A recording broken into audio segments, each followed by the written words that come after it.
नमस्कार मित्रांनो, मी प्राध्यापक कराड परत एकदा आपल्या सर्वांच्या आपल्या कराड लॉ क्लासेसमध्ये मनापासून स्वागत करतो. मित्रांनो, मागचे काही दिवस झाला आपण बातम्यांमध्ये वोट चोरी हा एक शब्द आपण त्याच्यामध्ये रेग्युलर ऐकत आहोत. वोट चोरी झाले का नाही झाले ठीक आहे, पुढे आपल्याला लक्षात येईल. पण प्रथमदर्शनी जे काही पुरावे राहुल गांधींनी दिलेले आहेत ठीक आहे, त्याच्यावरनं लक्षात येत आहे की काहीतरी खूप मोठा घोटाळा त्या ठिकाणी झालेला आहे. आणि राहुल गांधींनी दिलेल्या प्रश्नांना जे इलेक्शन कमिशन ऑफ इंडियाचे जे उत्तरं आहेत हे उत्तरं पाहून सुद्धा लक्षात येतं की काही खूप मोठा घोटाळा झालेला आहे. आता नेमकं काय घोटाळा झालेला आहे आणि हे सगळं जे पाप आहे, आता राहुल गांधी एक राजकीय व्यक्ती आहेत, त्यांचं काम आहे सत्ताधारी लोकांवर टीका करणे. जे सत्ताधारी लोक आहेत ते सुद्धा राजकीय व्यक्ती आहेत ठीक आहे. काही करून नको ते कुटाने करून सत्तेमध्ये येणं हे सुद्धा त्या लोकांचं काम आहे ठीक आहे. ते लोक 365 दिवस निवडणुकीच्या प्रचारामध्ये असतात असंही म्हटलं जातं ठीक आहे. ते त्यांचं काम आहे कारण ते सगळे दोघंजण राजकीय व्यक्ती आहेत. पण इलेक्शन कमिशन ऑफ इंडिया ज्याचं काम आहे की ह्या राजकीय लोकांवर एक थोडासा अंकुश ठेवला पाहिजे. हे लोक जर चुकीचे वागत असतील तर तिथे इन्व्हेस्टिगेशन केलं पाहिजे आणि हवे ते ॲक्शन्स, गरजा असलेले ॲक्शन्स जे आहेत त्या ठिकाणी घेण्याचं काम इलेक्शन कमिशन ऑफ इंडियाचं आहे. आणि ह्या सगळ्यांवर एक वॉचडॉग म्हणून लक्ष ठेवणारा आपला honourable supreme court of India आहे. तर ह्या आजचा जो व्हिडिओ आहे या व्हिडिओमध्ये मी तुम्हाला राहुल गांधींचं काय केलेलं आहे ते मी तुम्हाला सांगणार आहे. नरेंद्र मोदी आणि अमित शहा ह्या सगळ्या लोकांनी काय केलेलं आहे, या दुसऱ्या अपोजिशन म्हणजे सत्तेतल्या लोकांनी काय केलेलं आहे ते मी तुम्हाला सांगणार आहे. इलेक्शन कमिशन ऑफ इंडियाने काय केलेलं आहे ते मी तुम्हाला सांगणार आहे. आणि सुप्रीम कोर्टाचा ह्याच्यामध्ये काय महत्त्वाचा रोल होता ते पण मी तुम्हाला सांगणार आहे. आणि हा व्हिडिओ संपल्यानंतर तुम्ही लोकांनी मला कमेंट बॉक्समध्ये सांगा की हे सगळं जे लोकशाही नष्ट करण्याचं जे पाप केलेलं आहे हे पाप नेमकं कुणी केलेलं आहे. राहुल गांधींनी केलेलं आहे, नरेंद्र मोदींनी केलेलं आहे, का इलेक्शन कमिशन ऑफ इंडियाने केलेलं आहे, का सुप्रीम कोर्टाचं हे पाप आहे. तुम्ही सगळे लोक जण न्यायाधीशाच्या परीक्षेची तयारी करत आहात, पण एक न्यायाधीशाची किती मोठी जिम्मेदारी असते, आपला एका निर्णयामुळे किती देशाचं मोठं नुकसान होऊ शकतं हे तुम्हाला मी आजच्या या व्हिडिओमध्ये समजावून सांगणार आहे. तुम्ही सगळ्यांनी हे सगळा व्हिडिओ जो आहे तो बघा आणि ते याच्यासाठी सुद्धा बघा की ज्युडिशरीमध्ये आपण काम करत असताना किती जिम्मेदार पद आपल्याला त्याच्यामध्ये भोगावं लागणार आहे ठीक आहे. किती जिम्मेदारी आपली मोठी आहे हे सगळं सुद्धा तुम्हाला या ठिकाणी लक्षात येणं गरजेचं आहे ठीक आहे. आणि मी तुम्हाला विनंती करेल की हा जो व्हिडिओ आहे तो तुम्ही जास्तीत जास्त तुमच्या सगळ्या लोकांपर्यंत पाठवा, जेणेकरून आपल्या देशामध्ये ज्या गोष्टी घडत आहेत, आपल्या देशामध्ये आपल्यासाठी जे महत्त्वाचं आहे ठीक आहे, ते सगळ्या जास्तीत जास्त लोकांपर्यंत पोहोचणं सुद्धा त्या ठिकाणी गरजेचं आहे. त्यामुळे तुम्ही ते सुद्धा काम करा. तर राहुल गांधींनी नेमकं काय सांगितलं, राहुल गांधींनी एकच कॉन्स्टिट्युएन्सी घेतली, एकच विधानसभा मतदारसंघ त्याच्यामध्ये घेऊन महादेवपुरा याच्यामध्ये काय काय घटना घडलेल्या आहेत त्यांनी सांगितल्या ठीक आहे. त्यांनी त्याच्यामध्ये सांगितलं की 1,250 बोगस वोटर्स आहेत ठीक आहे. त्याच्यानंतर डुप्लिकेट नावं आहेत, मतदान चोरी झाली असं ते म्हणतायत. कशा कशा पद्धतीने झालं तर 1,250 बोगस वोटर ॲड करण्यात आले, डुप्लिकेट नावं टाकण्यात आले ठीक आहे. म्हणजे एकच नावाचा व्यक्ती, राजाराम नावाचा व्यक्ती महाराष्ट्रात पण मतदान करतो, कर्नाटकमध्ये पण मतदान करतो, उत्तर प्रदेशमध्ये पण मतदान करतो, गुजरातमध्ये पण करतो ठीक आहे. त्याच्यानंतर बल्कमध्ये वोटर्स ॲड करण्यात आले ठीक आहे. म्हणजे ओमराजे निंबाळकर यांनी सुद्धा सांगितलं, त्यांनी निवडणूक ज्यावेळेस चालू होती त्यावेळेस त्यांनी तक्रार केल्या होत्या. काय तक्रार होती की एका मोबाईल नंबरवरनं 5-5 वोटर ॲड करण्यात आलेले आहेत ठीक आहे. त्यांनी असे 40 मोबाईल नंबरसुद्धा दिले. निवडणूक आयोगाचे जे त्या संबंधित जिल्ह्याचे जे अधिकारी आहेत त्यांना त्यांनी 40 मोबाईल नंबर दिले आणि त्यांनी एकच सिंपल मागणी केली की ह्या 40 लोक कोण आहेत तुम्ही चौकशी करा. आता ही काही मोठी गोष्ट होती का? कुठलाही मोबाईल नंबर असेल तर आपण आधार कार्ड दिलेलं असतं, आपला अंगठा दिलेला असतो. म्हणजे हे सगळं त्यांनी सांगितलेलं आहे. ह्या सगळ्या 40 लोकांचं तुम्ही फक्त चौकशी करा, तुम्हाला लक्षात येईल की हे मतदान चोरी, हे बोगस वोटर ॲड करायचं काम कुणी केलेलं आहे. पण निवडणूक आयोगाने ते सुद्धा केलेलं नाही ठीक आहे. असो, तर बल्क वोटर्स ॲड करण्यात आले, खोटे फोटो, इनव्हॅलिड फोटो ठीक आहे. त्याच्यानंतर जे फॉर्म्स आहेत नवीन वोटर्सचा त्याचासुद्धा गैरवापर करण्यात आला. नवीन मतदार म्हणून 76 वर्षाची म्हातारी ॲड करण्यात आली. इतके दिवस म्हातारीला काय मतदान नव्हतं का ठीक आहे. म्हणजे अशा प्रकारच्या सुद्धा घटना त्या ठिकाणी झालेल्या आहेत. आणि ह्या सगळ्या जे ॲलिगेशन्स केलेले आहेत यावर निवडणूक आयोगाने जे उत्तर दिलेलं आहे त्या उत्तरामध्ये याला कुठल्याही गोष्टीला त्यांनी उत्तर दिलेलं नाही आहे. आता हे सगळं शोधण्यासाठी ह्याच्यावर अजून पुरावे म्हणून विरोधक काय करतायत, CCTVची फुटेज मागतायत किंवा मशीन रिडेबल डेटा तुम्ही आम्हाला द्या, मशीन रिडेबल डेटा तुम्ही आम्हाला द्या, अशा प्रकारची मागणी या ठिकाणी विरोधक लोक करत आहेत. म्हणजे तुम्ही एकच नाव बऱ्याच ठिकाणी ॲड केलेलं आहे.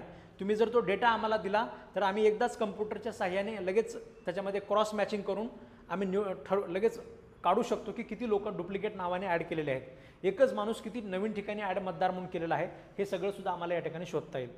तर अशा प्रकारचं यांची मागणी आहे. याला तुम्ही निवडणूक आयोगाचं उत्तर जर बघितलं, ठीक आहे, तर तसं पाहायला गेलं तर त्यांनी याला उत्तर दिलेलंच नाही आहे. ठीक आहे, त्यांनी उलट जे विरोधक ॲग्री करत आहेत, म्हणजे हे करत आहेत, राहुल गांधींना आपण राहुल गांधी असं समजायचं नाही, तर राहुल गांधींना आपण एक अपोजिशन लीडर समजा. सत्ताधारी आणि अपोजिशन लीडर हे तर संविधानिक पद आहेत. ठीक आहे, राहुल गांधी हे स्वतः एक राजकारणी आहेत. ते राजकारणी लोक, त्यांची मनशा कशी असू शकते, त्यांना सरकारवर टीका करणे किंवा स्वतः सत्तेत येणं, अशा प्रकारचे त्यांचे बऱ्याच गोष्टी असू शकतात. पण सध्याच्याला ते एक अपोजिशन पार्टीचे लीडर आहेत. जर अपोजिशन पार्टीचा लीडर एवढे सगळे संशय उपस्थित करत असेल तर त्याला उत्तर देणं इलेक्शन कमिशन ऑफ इंडियाचं काम होतं. पण त्यांनी ते न करता त्यांनी सांगितलं की राहुल गांधींनी आम्हाला शपथपत्र वगैरे द्यायला पाहिजे. आता शपथपत्र वगैरे त्यांनी द्यायला पाहिजे हे सगळं म्हणत बसण्यापेक्षा आपली किती फजिती मांडलेली आहे. आपण एक इलेक्शन कमिशन ऑफ इंडिया आहोत, आपलं काम फ्री अँड फेअर इलेक्शन घडवून आणण्याचं आहे.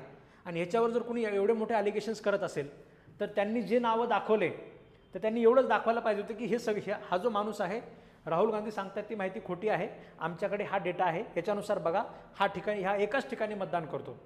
ठीक आहे, हे त्यांनी कुठेतरी दाखवणं गरजेचं होतं. त्यांनी ते दाखवलं नाही. ठीक आहे, जे खोटे ॲड्रेसेस होते ते असं काही नाही आहे, त्यांच्याकडे डेटा चुकीचा आहे, हे पण इलेक्शन कमिशन ऑफ इंडियाने दाखवलं नाही. म्हणजे एवढी प्रेस कॉन्फरन्स घेऊन इलेक्शन कमिशन ऑफ इंडियाने एकही आरोप राहुल गांधीचा ते खोडू शकले नाहीत. म्हणजे त्या सगळ्या गोष्टी सत्य आहेत असं म्हणायला कुठेतरी जागा आहे. आपल्या साक्ष अधिनियममध्ये सुद्धा सांगितलेलं आहे. सुप्रीम कोर्टसुद्धा प्रिझम्पशन करू शकतं. एखादी गोष्ट आम्ही तुम्हाला विचारली तुम्ही त्याला एक्सप्रेसली डिनाय करत नसाल, आपल्या सिव्हिल प्रोसिजर कोडमध्ये सुद्धा आहे स्पेसिफिक डिनायल. जी काही गोष्ट, जे काही ॲलिगेशन्स तुमच्यावर लावलेले आहेत तुम्ही त्याला स्पेसिफिकली एकाला डिनाय करायला पाहिजे होतं. तुम्ही जर ते डिनाय करत नसाल तर it are deem to be admitted. ते ॲडमिटेड आहे असं आपण आपल्या कायद्यामध्ये समजतो. ठीक आहे, गमतीचा भाग झाला, तिकडच्या गोष्टी इकडे लागू असणार नाहीत, प्रेस कॉन्फरन्ससाठी लागू होणार नाहीत. पण एक सांगायचं तात्पर्य झालं, जर इलेक्शन कमिशन ऑफ इंडियाला ते आरोप खोटे वाटत असतील तर त्यांनी सांगणं गरजेचं होतं, पण त्यांनी सांगितलं नाही. उलट एकदम इलॉजिकल अशा प्रकारचे त्यांनी कारणं दिले. CCTV, आता जे चुकीचं होतं आहे ते सापडलं पाहिजे म्हणून CCTV आपण लावत असतो. ट्रॅफिकसाठी आता AI CCTV आलेले आहेत. AIची CCTV म्हणजे कॅमेरा बघणार, बघितल्यानंतर तुमच्या गाडीमध्ये सीट बेल्ट नसेल, सीट बेल्टचा फाईन लावणार. तुमच्या गाडीचा नंबर प्लेट म्हणजे बरोबर त्यांना पाहिजे तशी नसेल, नंबर प्लेटचा फाईन लावणार. तुम्ही सिग्नल तोडला असेल, सिग्नल तोडल्याचा फाईन लावणार. तिथे विचार करायला माणूसच नाही आहे. म्हणजे एवढे ॲडव्हान्स CCTV वगैरे तुम्ही लावलेले आहेत. CCTVचं असं काम आहे. पण निवडणूक जिथे होत आहे, देशाच्या लोकशाहीचा फैसला जिथे होतो आहे, तिथे मात्र तुम्ही अशा प्रकार करत नाही आहेत. वोट चोरी हे किती सिरियस आहे हे तुम्हाला समजावून सांगण्यासाठी एक उदाहरण सांगतो. ज्यावेळेस भारत स्वतंत्र झाला होता, भारत हा पहिला देश आहे ज्या देशामध्ये मतदानाचा अधिकार तुम्हाला कुठल्याही डिस्क्रिमिनेशन शिवाय त्याच्यामध्ये मिळालेला आहे. तुम्ही पुरुष आहात म्हणून तुम्हाला 2 मतदान, महिला आहात म्हणून 1 मतदान असं आपण आपल्या देशात केलं नाही. अमेरिके एवढा प्रगत देश आपण म्हणतो, ह्या प्रगत देशामध्ये सुद्धा सरसकट मतदानाचा अधिकार सगळ्यांना मिळालेला नव्हता. ठीक आहे, ब्रिटनमध्ये वगैरे सुद्धा तुम्ही जर बघितलं, टॅक्स भरणाऱ्यांना मतदानाचा अधिकार, जे लोक टॅक्स भरत नाहीत त्यांना मतदानाचा अधिकार, अशा प्रकारच्या परिस्थिती त्यांच्याकडे होत्या. आणि हळूहळू मग त्यांनी मतदानाचा अधिकार सगळ्यांना देऊन टाकला. पण भारत देश स्वतंत्र झालेल्या दिवशी, ठीक आहे, ज्यावेळेस आपण संविधान बनवलं, डॉक्टर बाबासाहेब आंबेडकर आणि हे सगळे जे लोक होते, या सगळ्या मंडळींनी ठरवलं, म्हणजे ज्या काळामध्ये भारत स्वतंत्र झाला त्या काळामध्ये आपल्या समाजाचा एक तक्ता असा होता ज्यांना माणूसपणाची सुद्धा वागणूक दिली जात नव्हती. ज्या लोकांना तुम्ही माणूससुद्धा समजत नव्हता, ठीक आहे, त्या लोकांना सुद्धा संविधानाने मतदानाचा अधिकार जो आहे, ठीक आहे, तो सरसकट त्या ठिकाणी देऊन टाकला. एक माणूस एक मतदान. तो टॅक्स भरत असू नसू, त्याच्या नावावर जमीन असू नसू, ठीक आहे, अशा पद्धतीने आपण मतदानाचा अधिकार देऊन टाकला. याच्यावरनं अजून एक गोष्ट लक्षात आली, तुम्हाला सांगतो. बिहारमध्ये जे SIR वगैरे चालू आहे त्याच्यामध्ये त्यांनी रहिवासी प्रमाणपत्र वगैरे असे बरेच प्रमाणपत्र मागितलेत. ठीक आहे, ज्या लोकांच्या नावावर जमिनीच नाही आहेत तर त्या लोकांना सुद्धा त्याच्यातले काही प्रमाणपत्र मिळत नाहीत. ठीक आहे, तर गावामध्ये ज्याच्या नावावर काहीच जमीन नाही आहे त्याला सुद्धा मतदानाचा अधिकार आपल्या संविधानाने त्याच्यामध्ये दिलेला आहे. ठीक आहे, कारण जमिनीचा अधिकारच मुळात बऱ्याच लोकांकडे नव्हता. ठीक आहे, प्रॉपर्टी होल्ड करायचा अधिकारच जर त्यांच्याकडे नव्हता तर ते लोक जमिनी कुठून होल्ड करणार. ठीक आहे, तर तुमच्याकडे जमीन असो नसो, तुमच्याकडे प्रॉपर्टी असो नसो, तुम्ही टॅक्स भरत असू नसो, तुम्ही पुरुष असा तुम्ही महिला असा, तुम्ही उच्चवर्णीय असा किंवा तुम्ही शूद्र वगैरे असा, तुम्ही कुठल्याही जाती धर्माचे कुठले जरी असाल तरी सरसकट मतदानाचा अधिकार देण्याचं काम आपण केलेलं आहे आणि प्रत्येकाला एकच मतदानाचा अधिकार. पण आज आपण पाहतोय आपल्या देशामध्ये हा जो संविधानाचा मूळ ढाचा आहे, ही समानतेची जी वागणूक आहे ती कुठेतरी संपल्यासारखी वाटत आहे.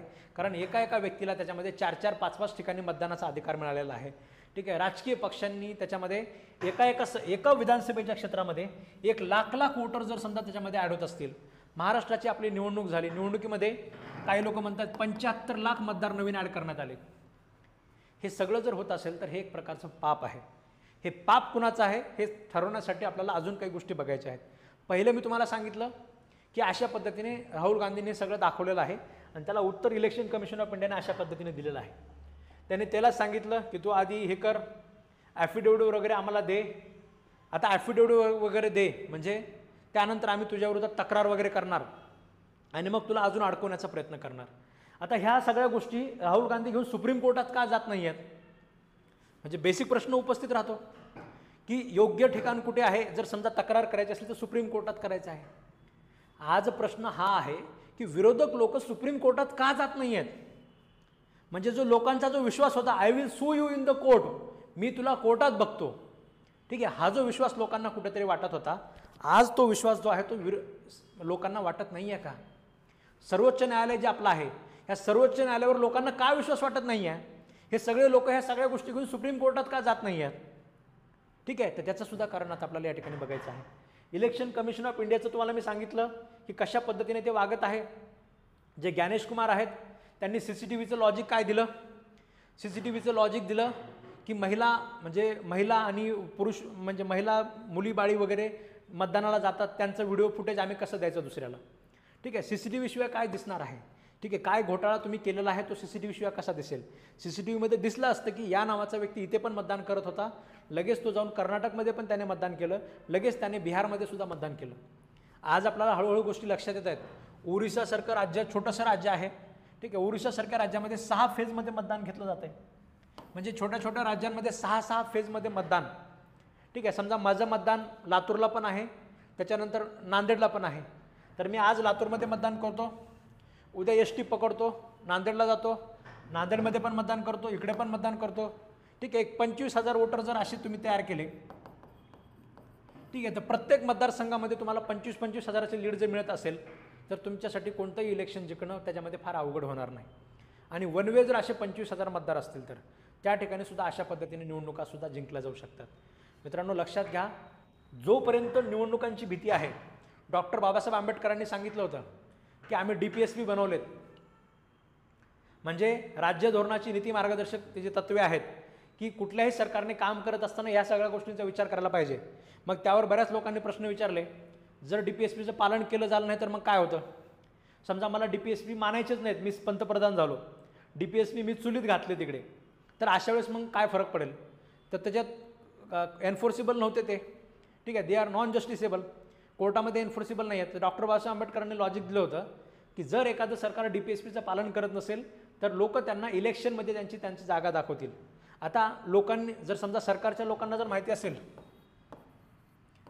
PM ला जर माहिती असेल की लोकांनी कुणालाही मतदान केलं तर मला फरक पडत नाही, ठीक आहे, मला पेट्रोलचे भाव जेवढे वाढवायचे तेवढे मी वाढवू शकतो, डिझेलचे भाव जेवढे वाढवायचे तेवढे मी वाढवू शकतो, गॅस जेवढा वाढवायचा तेवढा मी वाढवू शकतो, कुणी कुणाला मतदान केलं मला फरक पडत नाही, ठीक आहे, मला कृषी कायदे बनवायचे आहेत, ठीक आहे, एवढे शेतकरी बॉर्डरवर येऊन त्याच्यामध्ये मेले तरी मला फरक पडत नाही, तरी मी त्याच्यामध्ये करू शकतो, मला एकदम नोटबंदी करायची मी करू शकतो, GSTची सुधारणा मला आता म्हणजे मला GST आणायचं आहे मी आणू शकतो, कारण लोक काय करतील मला फरक पडत नाही.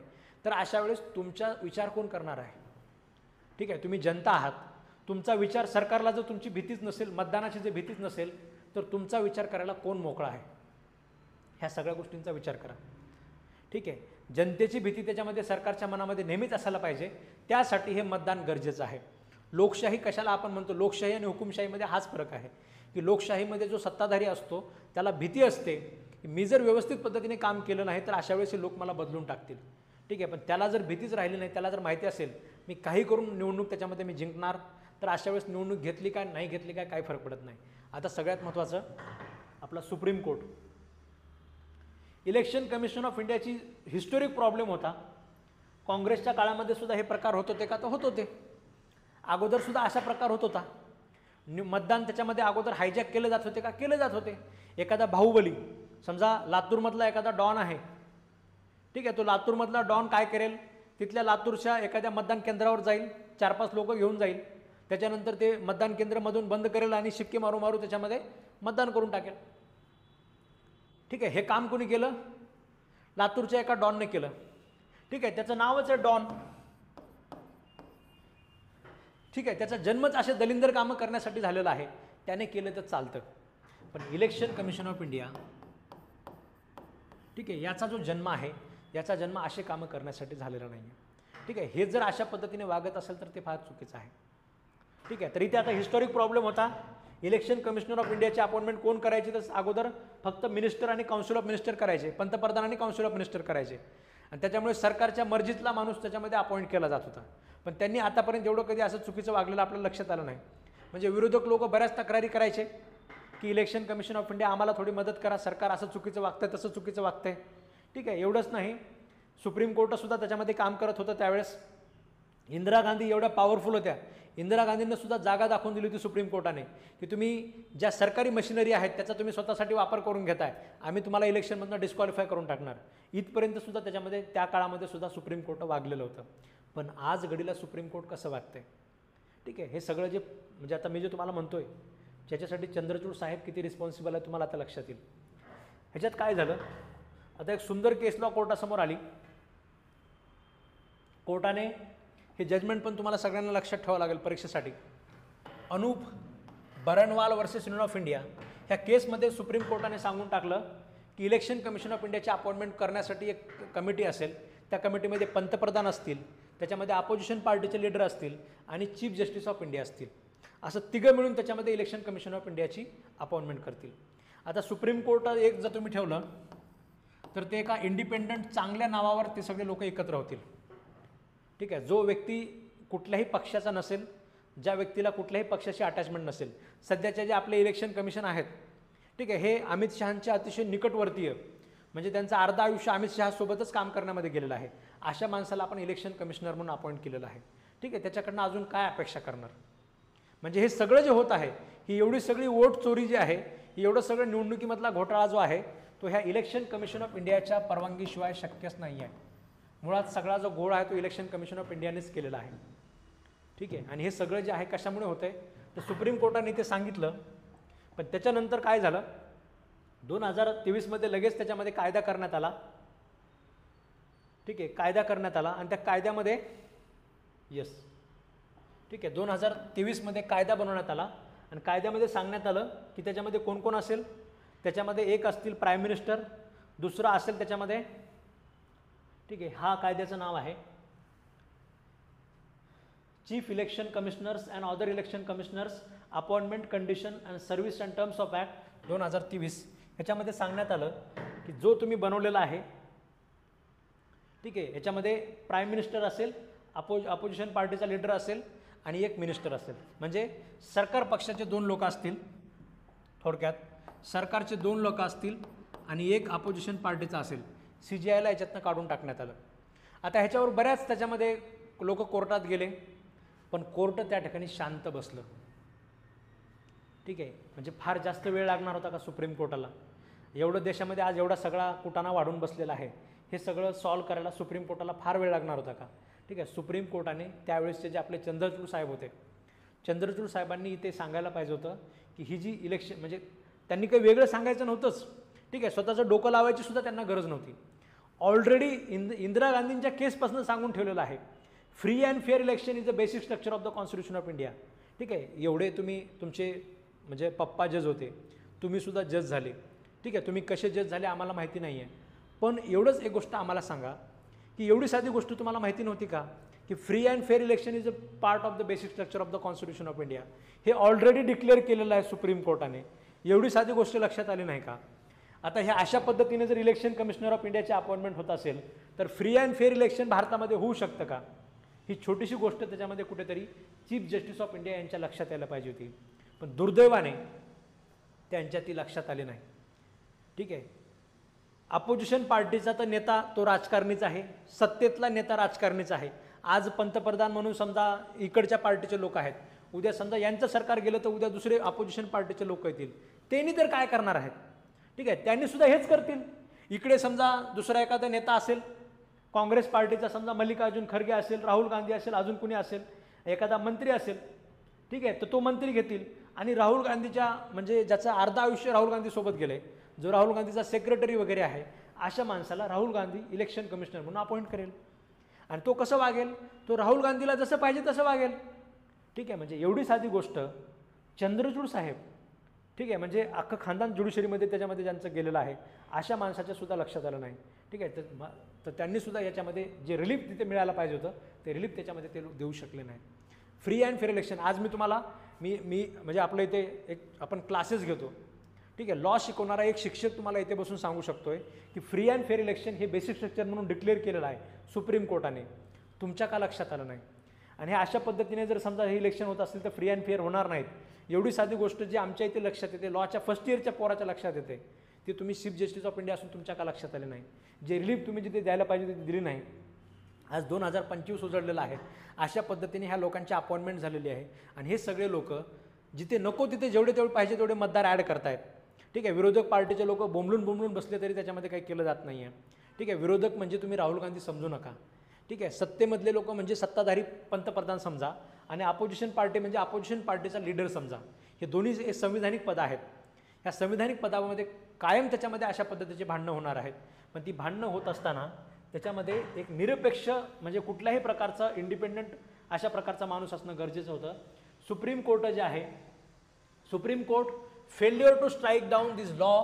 आतापर्यंत सुद्धा सुप्रीम कोर्टाने ते लॉ स्ट्राईक डाऊन त्याच्यामध्ये सुप्रीम कोर्ट करू शकलं नाही. ठीक आहे, हे जे सगळे पिटिशन्स आहेत, पिटिशन्स त्याच्यामध्ये लोक करत राहिले, पण ह्याच्यावरचं फायनल जजमेंट जे आहे ते काही त्याच्यामध्ये देता आलं नाही. ठीक आहे, एवढं सुप्रीम कोर्ट एवढ्या देशाचा महत्त्वाचा विषय सोडून असं कुठे बिझी होतं. ठीक आहे, ह्या सगळ्यासुद्धा गोष्टी आपल्याला या ठिकाणी बघणं गरजेचं आहे. आता तुमच्या आय होप की तुमच्या सगळ्यांच्या लक्षात आलं असेल की राहुल गांधी सध्याच्याला काय करतोय, पंतप्रधानांचा ह्याच्यामध्ये काय रोल आहे, इलेक्शन कमिशन ऑफ इंडियाचा काय रोल आहे. तर हे जे सगळे लोक आहेत, आता तुमच्यापैकी काही लोकांना हे पाप वाटू शकतं, लोकशाहीचा हत्या म्हणजे पापच आहे. ठीक आहे, काही लोकांना वाटेल की हे पापच नाही आहे, तर तुम्ही तसं पण कमेंट करू शकता. हे कुणाचं पाप आहे असं तुम्ही मला सांगा. ठीक आहे, म्हणजे पहिलं जे सत्तेतले लोक आहेत समजा, ठीक आहे, म्हणजे सत्तेतली लोक यांचं पाप आहे, सत्ताधारी. ठीक आहे, त्याच्यानंतर विरोधी पार्टीवाले,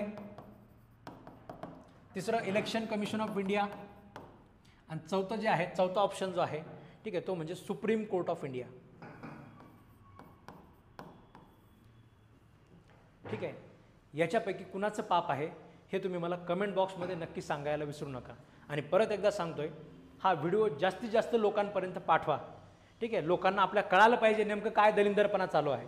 ठीक आहे, लोकांना जर कळालंच नाही तर अशा वेळेस जे सगळं चालू आहे ते सगळं चालू राहील आणि आपल्या मुलाबाळांना तोंड दाखवायला सुद्धा आपल्याला जागा उरणार नाही. ठीक आहे, आपले मुलं बाळं आपल्याला विचारतील. ठीक आहे, मी तरी माझ्या आता आमची मैथिली मुलगी झालेली आहे आम्हाला, तर मी मैथिलीला सांगेल की बघ, ज्यावेळेस अशा पद्धतीने चुकीच्या गोष्टी देशामध्ये चालू होत्या, तुझा बाप भांडत होता, तुझा बाप ह्याच्यावर बोलत होता. ठीक आहे, तर आपण सगळ्यांनी सुद्धा ह्याच्या विरोधात काहीतरी बोललं पाहिजे, केलं पाहिजे.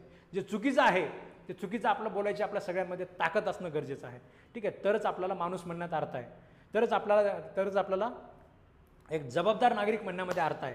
अदरवाईज आपण जबाबदार नागरिक नाही आहोत.